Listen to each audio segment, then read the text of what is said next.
So it looks like the just crazy debacle that was and is the Iowa caucus 2020 hasn't dampened Bernie Sanders' campaign or the movement that he represents. And in fact, it looks like maybe he's gained some support from that. This is in from 538, and it breaks down the different candidates' chances of becoming the nominee. And look at this: Bernie Sanders 1 in 2 chance of becoming the Democratic nominee, 47%. No one, 24%.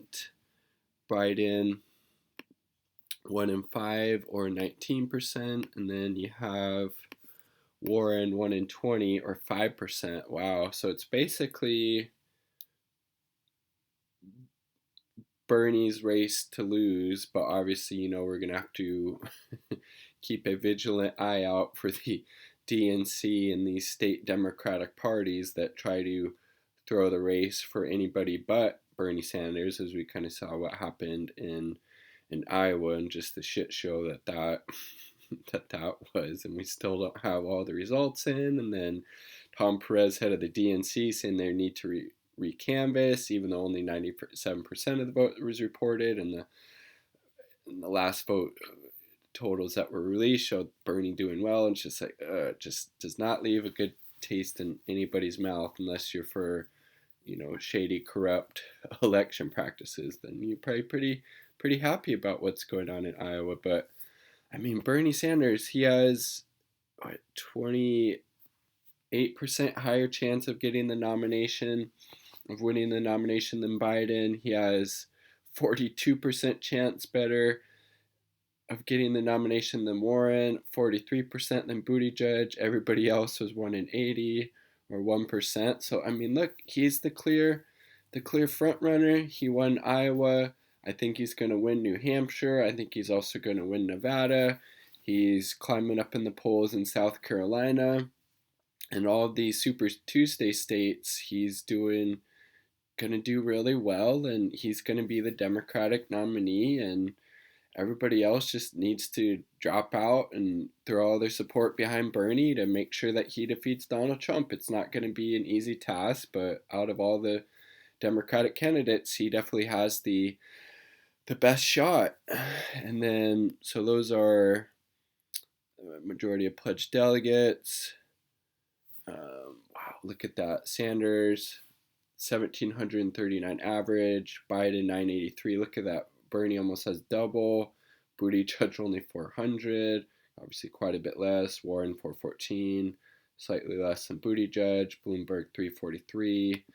So just, everything's just still tracking in the right direction for Bernie Sanders, even though the whole debacle and all the shady, corrupt stuff that's being exposed that happened during the Iowa caucus and the vote recounts and the SDEs and all that just junk.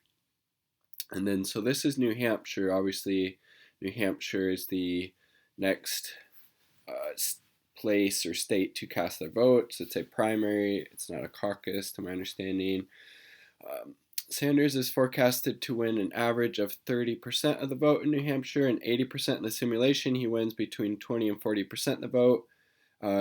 He has a 7 in 10 chance, 72% of winning the most votes, much better than the second most likely winner, Buttigieg, who has a 1 in 5 chance. So look at that, 70% chance Bernie gets the most votes, which is helpful in New Hampshire because it's a primary state. And Buttigieg only has a 1 in 5%, so Bernie over 50% better chance over Buttigieg to win the New Hampshire primary. So he should be winning more delegates. Sanders is forecasted to win an average of 11 pledged delegates out of a possible 24, so almost half. And 80% of simulations, he wins between 7 and 16 delegates. He has a 4 in 5 chance of winning the most delegates. So look, 80% chance winning the most delegates, much better than Buttigieg, the second most likely winner, who has a 3 in 10 chance. So look, I mean, he won Iowa. He's going to win New Hampshire. I think he's going to win Nevada.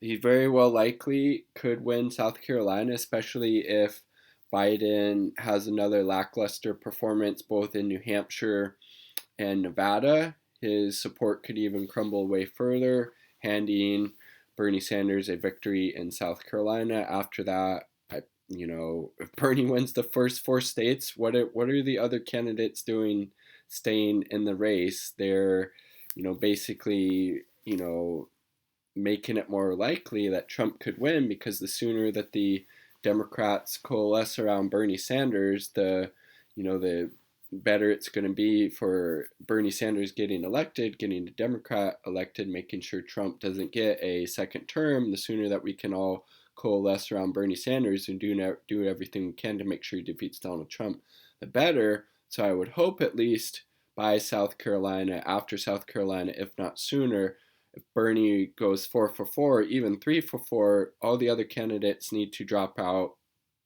and support, endorse, work for Bernie Sanders.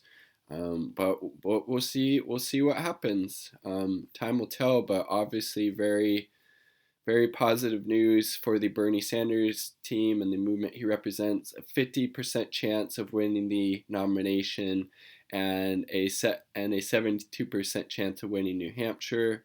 Um, just really awesome to hear. Bernie 2020, not me, us.